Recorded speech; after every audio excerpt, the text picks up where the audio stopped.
Hello, everyone. It's your girl, Chiquis, and you've reached the voicemail box for Dear Chiquis. I'm here to give you advice on anything and everything you need help with. Maybe you're going through a breakup. Maybe you're having issues with your family. Or maybe you need help figuring out how to balance your checkbook or how to start a business. Whatever the case is, I want to hear from you. Remember, these are my thoughts and opinions, and if you're suffering from an issue or hardship, you should seek help from a qualified professional. All right, now go ahead and leave your question at the sound of the beep. Hey, Chiquis. I hope you're having a wonderful and blessed day. Congratulations on your engagement. My question for you today is, why do friendship breakups hurt so much? Duelen un chingo, girl. I met this girl back in 2018. She actually worked with my husband, and then we started hanging out, her husband, my husband, and she became super close. We had so much fun together. Just, she loved my kids like I do. It's just awesome, when you connect with someone so much. And pasó un chingo con nuestro friendship, Long story short, she was my husband, and I found some messages, and it just kind of went downhill from there. And it's hard, It's hard when you trust someone so much, and then things like this happen. I forgave her a long time ago. I wish her nothing but the best, but I never was able to sit down and just talk to her. And I think we could have, ended on a much better note, but unfortunately we didn't. I wish her well. And honestly, I just don't know why friendship breakups hurt so much. Thanks for your advice, girl. Bye. Nallely, I totally get it. I have had a few breakups with really good friends that have been there with me and for me through the most painful times of my life, or one of the most painful times of my life. And it hurts because you know what? I think that they become part of your family. You trust in these people so much that they become almost a part of you. Te desahogas con ellos, o con ellas, and they make you feel better. So when you feel that absence, it's a breakup. And kind of backtracking a little bit, I would like to know what kind of messages, obviously, you found with her and your husband. And are you and your husband still together? You have to give us a little bit of an update. I think what you're missing here, what I hear is you didn't have closure. Like you said, you weren't able to sit down with her and have a good conversation. And I think that's what you're missing. And I get that because I just recently had closure with a friend that I broke up with years ago. And we sat down a couple months ago and it made me feel good. It was I grew up and it was a mistake and we talked about everything and it made me feel better. Am I ever going to be as close as I was to her back in the day? No, but it made me feel good. So I think that's what you're missing. And I don't know what happened between her and your husband or the situation there. I don't know if they were romantic text messages. I have no clue. But if you feel it in your heart, I think you should probably reach out. I think you should just say, hey, I know things ended on a bad note, but I'd love to just have a conversation and then you guys can just move on and you feel better, because you can't keep holding on to those feelings. And just know that sometimes people are in your life, a lot of the times actually, people are in your life for that season in your life. And they're meant to be in your life for that season and not move on with you necessarily to the next season. But I get it. It hurts. It is painful because again, they become a part of your life. They become a part of you. So I feel you, girl. I'd love to hear a little bit more. Okay, keep us updated here. I do have questions for you. So maybe we'll hear from you soon. So again, so thank you so much, Nallely. I hope everything works out, girl. That's my advice for you. Okay, so our next question comes from Stephany. Hola, Chiquis. Yo hablo inglés, pero ahorita me siento más cómoda hablando español. Yo estoy casada desde hace 8 años. Y mi esposo es controlador. Me dice qué debo hacer, cómo vestirme, qué debo hacer, si debo salir o no debo salir. Todo el rato tengo que salir con él. Me gustaría saber tu opinión. ¿Qué debería hacer?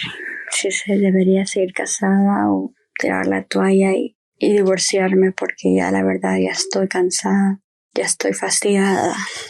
Yo sé que tú eres una persona muy talentosa, muy grande. Tú has hecho muchas cosas y me sabrás lo que debería hacer. Ay, Stephany, qué pregunta tan pesada, tan difícil, porque siento yo que no te puedo decir divórciate, ¿verdad? Yo creo que, en mi opinión, como tu amiga, como tu hermana, te diría, si me estás preguntando es porque tú ya sientes algo en tu corazón, no tiene paz. Y eso es una indicación de decir, ok, quizás no estoy en la relación correcta si no te está dejando ser quien tú quieres ser. Si te está controlando, pues casi todo, esa no es una manera de vivir, siento yo, en mi opinión. Si yo fuera tú y estuve en una relación así hace años donde no podía enseñar el escote, cámbiate, no te quiero ver ni sonreír con un colega mío, o sea, era muy difícil y me sentía como que yo no podía brillar y hacer lo que yo tenía que hacer en este mundo porque me sentía como que estaba alguien siempre encima de mí y en cuanto dejé esa relación, no sé, como que empecé a florecer. Y es lo que yo te sugiero, Stephany, que veas eso, no te puedes ir, divórciate. Tú sabes ya en tu corazón qué es lo que debes de ser. Si tú fueras mi hermana, si tú fueras Jackie o Jenny, que yo te diría, mamacita, esto no es saludable para ti, para tu corazón, para tu paz, para tu futuro, piénsala muy bien. Así que, Stephany, lo único que te puedo decir, te mando un gran abrazo. Yo sé lo que es eso, yo te entiendo, pero esta es tu vida. Tú la debes vivir como tú quieres vivirla, siempre pensando y respetando a tu pareja y que ellos tengan la confianza en ti de que tú vas a hacer lo correcto, pero no que te tengan que estar controlando cada cosa. ¿Me explico? And you guys, basically what I'm telling Stephany, she's asking, what do I do? I'm married. My husband is very controlling. He doesn't let me wear certain things. He doesn't let me go certain places. I'm tired.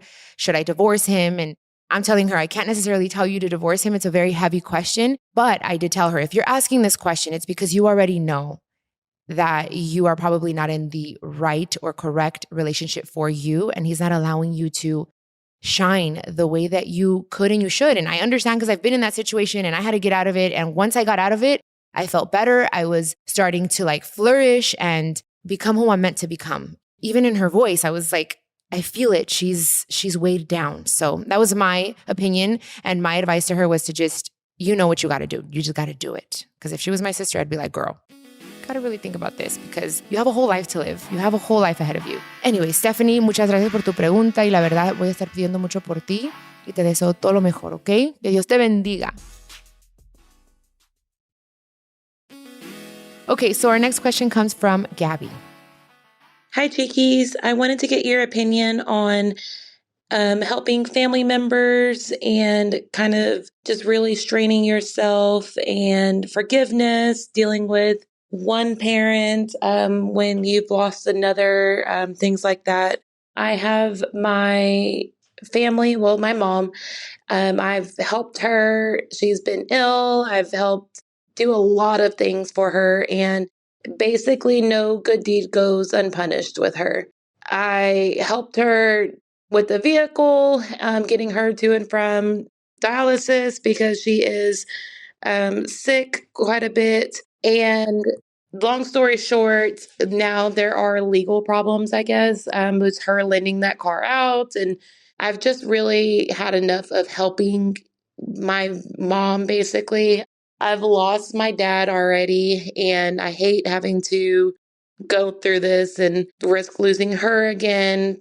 We just kind of gotten back on speaking terms. So I just wanted to get your advice on it. I'm kind of at the point where enough is enough, but I also don't want something to happen and then I don't have my mom, and I'm also pregnant right now. And so I don't want to take the baby away, things like that. So I just needed some advice. Oh my goodness, Gabbey, you have a lot on your plate right now. You're pregnant and you want to take care of your mom. And I think, this is tough because your mom is also, her health is not the best right now. And I think that that's amazing that you want to help and that you've been there for her.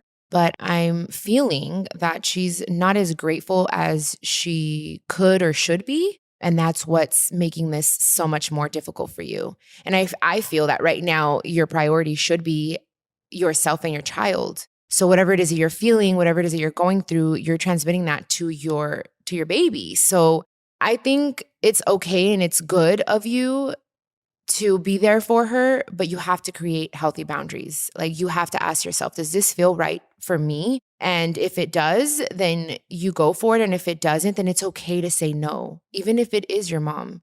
Because yes, you're absolutely right. You don't want something, God forbid, to happen to her and then you're going to feel guilty for the rest of your life. So I think you should still continue to be there for her and help her as much as you can, but always putting yourself and your baby first, whatever that means to you. If one day you can't go and take her or whatever the case may be, if it doesn't feel right and you don't have peace in your heart and in your mind, it's okay to say no. And maybe you can ask other family members to help you. And that's okay too, to ask for help and not take this full responsibility on your shoulders because it's a lot. I wish she was a little bit more grateful and more careful with the things that you have done for her. And maybe she'll realize once you pull back a tiny bit. I'm wishing you the best and I hope it gets better and you guys are able to have a healthy conversation and let her know what you're feeling. And I hope she listens. Our next question comes from Diana. Hi, Chiquis. I just want to start off by saying that I absolutely adore and admire you. I love your podcast, and I recently saw you perform in Scottsdale, Arizona. You were absolutely amazing. However, I have to admit that you had me bawling when you performed the songs dedicated to your mama. I lost my mother in June of 2023, so those songs really hit hard. It has been very challenging to navigate through life without her, so my question to you is, what helped you to continue to move forward? Oh, Diana. Well, thank you for taking the time and going to my show. And I feel like I can't have like a show for like the rest of my career without honoring my mom for so many reasons. And I feel you. I feel your pain. It's still so fresh. And it's a wound that is not ever going to heal completely. I will be honest. The first year is the absolute worst because you're living everything in your life, Christmas, their birthday, all the holidays without them for the very first time. And it's just something to get used to all over again. It's like you become a baby and you have to learn to walk through life without them. And so I totally get it. I think what helped me personally was focusing on my siblings for a long time. They kept me alive because they needed me. And then once they grew up, it was another challenge of like, whoa, they're grown up and now it's me and I'm living life and I'm still living life without her. And I think about it all the time still to this day, like, oh, she's not going to be at my wedding. She's not going to be there when I have my first baby. And all those things drive me nuts. But what I have to do is bring it back and say, you know what? She's not here physically, but I know she's with me still. I know that she's going to guide me. And I talk to her every day. And that's what's helped me get through it. I have a picture of her and I look at it and I'm like, Mom, help me. Give me the strength to get on the stage. I'm having a bad day. And I speak to her as if she were here. And the crazy thing is that, yeah, they're not here physically, but they can help you so much more from where they're at. They have these superpowers in heaven. And I feel like she's with me more than ever. And that's what's helped me. It's going to be 11 years and I still have tough days. I still miss her so much. And I still need her kisses and her hugs and her advice, especially with some stuff that's been going on lately. But I know she's here and it's a lot easier said than done. But speak to her, talk to her, and just know that no matter what, she never leaves your side. She's there. You have an angel in heaven watching over you and you have to truly believe it and your life will change like drastically. So little by little, take it day by day, be patient and embrace the pain because that pain is going to help you grow and mature and understand life in a different way. Okay, I'm sending you a big, big hug, Diana. I feel you, girl. I feel you, but we got this. We got this. We were raised by some strong, amazing women, okay?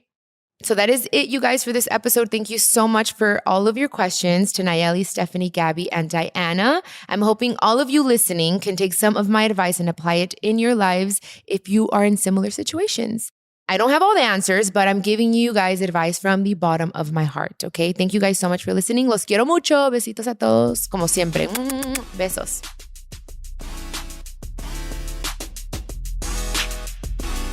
This is a production of iHeartRadio and the My Cultura Podcast Network. Follow us on Instagram at My Cultura Podcasts and follow me, Chiquis, that's CHIQUIS. For more podcasts from iHeart, visit the iHeartRadio app, Apple Podcasts, or wherever you listen to your favorite podcast, and check us out on YouTube.